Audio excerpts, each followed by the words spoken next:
And I'm sure you're now as bored as I am, just wondering why the isekai genre is still as dominant as it is in anime. That one lovely genre that everyone loves to hate. One of the most common criticisms I hear of isekais is that they are overdone. And I will admit that is true. Oh look, another isekai. Not like there's not a million of those. Yesterday, I was at a library browsing some books, and now I'm here. This is the way of the Isekai, or to put it in a more Western-friendly context, a story where the main character is sent to another world. Up until recent years, it was a cool concept in the anime world. You had a few shows here and there, but then the boom happened. Oh! Suddenly, we got 5 isekai shows per season. To put it in perspective, each season around 35 to 45 anime shows are released in total. So that's around 10% of shows that are airing. And it's not that there is a problem with the genre. We're getting the same ratio of romance shows, slice of life shows, adventure shows per season, but with isekai anime, the problem lies with the execution. For example, in the ecchi genre, we got shows about working out, magic tricks, firefighters, and in the isekai genre, we got a show about a fantasy world with an overpowered main character, a fantasy world with an overpowered main character, and a fantasy world with an overpowered main character. Oh, that was a bit too spicy for my TV. Right now, isekai in the anime industry is synonymous with being transported into a fantasy medieval world. But it didn't used to be like that, or at least not as bare bones as it is now. Before 2010, we had a varied range of shows like Digimon, which took place in a virtual world, Inuyasha in a historical Japanese world, even Peter Pan counts as an isekai, but back then, those shows went under a more generic term of fantasy. So why did so many of them start appearing all at once, and in the same vein as to create the subgenre that's now in award shows and makes seasonal anime watchers wince in pain? 4 brand new series this season are all isekais. 4 isekais this season alone. What the f? The boom happened around 2012 because of Sword Art Online.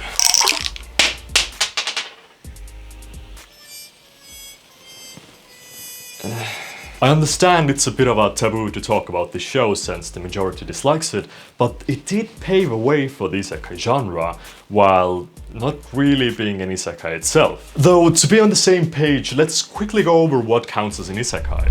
SAO is not an isekai, but a VR MMOK. It's set in a digital world, but the main character is still technically in the actual world. Dr. Stone is not an isekai, but it just takes place in the future. To be an isekai, you need to take place in a different world than where the character originates from, and the transportation usually falls under these 3 categories.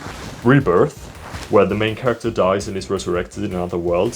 Summoning, where the main hero is transported to another world because of something that's happening over there. And item, which is the most vague, but the transportation happens on the main character's end because of what they do, like going through a gate, activating a stone, etc. Now that that's cleared up, let's go back to how isekai came to be. So SAO came out and it was a massive success. It filled holes in people's hearts that they didn't know they even had. Everybody and their mother used to cosplay Kirito at anime cons. But it also inspired a lot of writers to make their own version, or at least something similar. Most went with a straight-up isekai, because then you wouldn't have to juggle both the real world and the magical world. And you could just stick with the magical stuff. But they still kept in the game elements, even if people weren't isekai'd into a game, because floating text boxes look cool, and having a stat system makes it easier for the viewer to get an understanding of when the main hero is going to become overpowered. Speaking of which...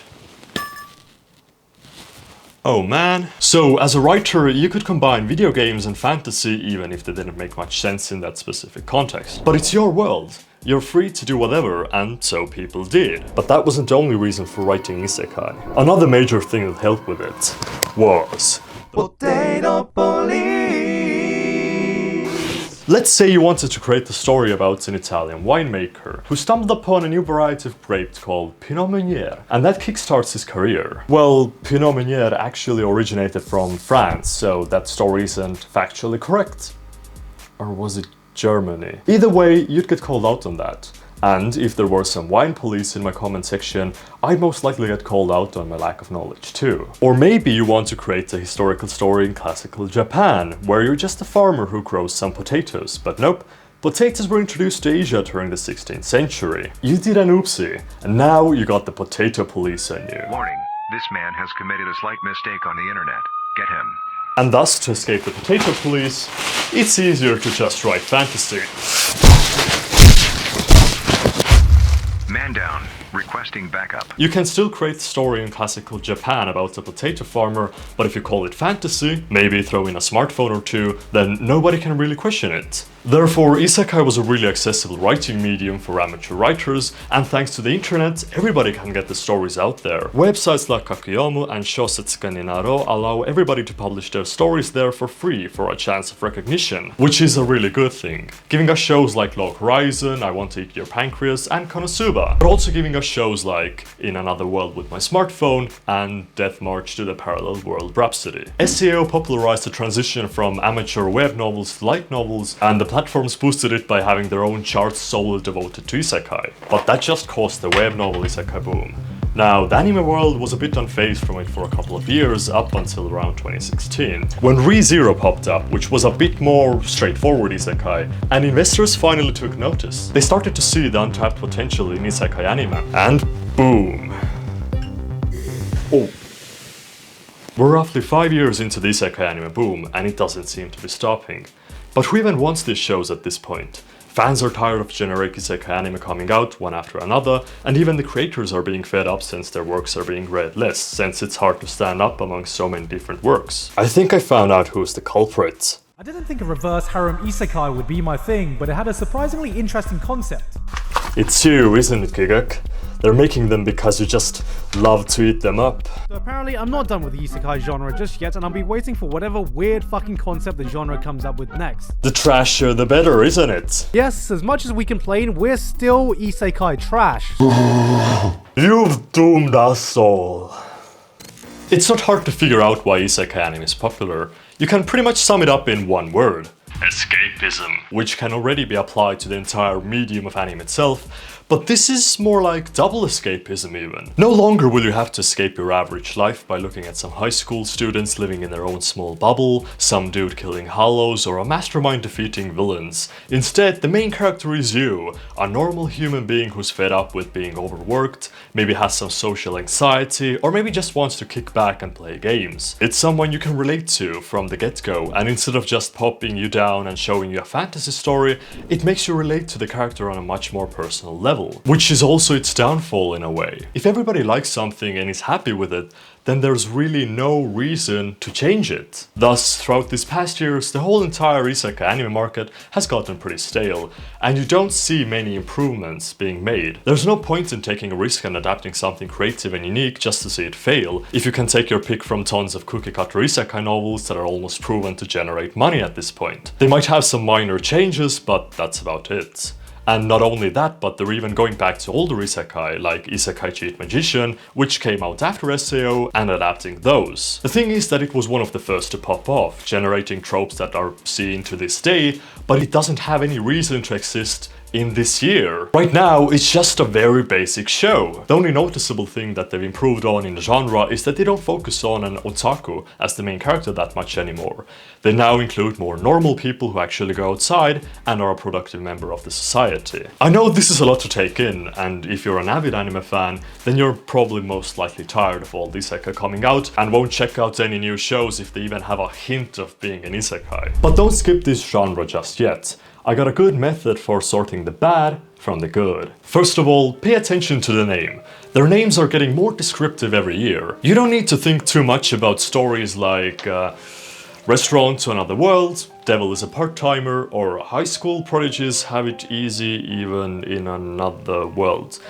Have they heard of SEO, like searchability and stuff? I mean, who names these? Secondly, does the character have any personality? Is he very bland, so it's easier to insert yourself into his position? And does the story chug on like a Let's Play on YouTube? Okay, so I just killed some slimes, upgraded my shield, and yeah, now I just get to do it all over again for a week.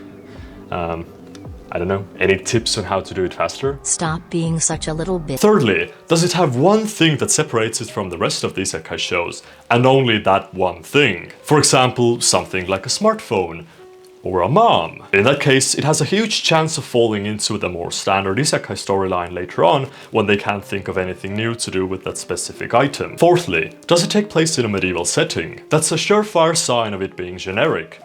Or at least, that's what I'd like to say. Classifying isekai through that would exclude literally 99% of them, leaving like the Saga of Tanya the Evil, and that's pretty much it. The thing is that most of them suck, and there's really no way of telling them apart. You can have one show that works like ReZero, which is a fantasy story with one main element that separates it from the rest and takes place in a medieval world, and then have another show with the same exact qualities that bombs. The only difference is the writing, and there's really no way of telling if the show is good or not without watching it. So is there really a problem with isekai?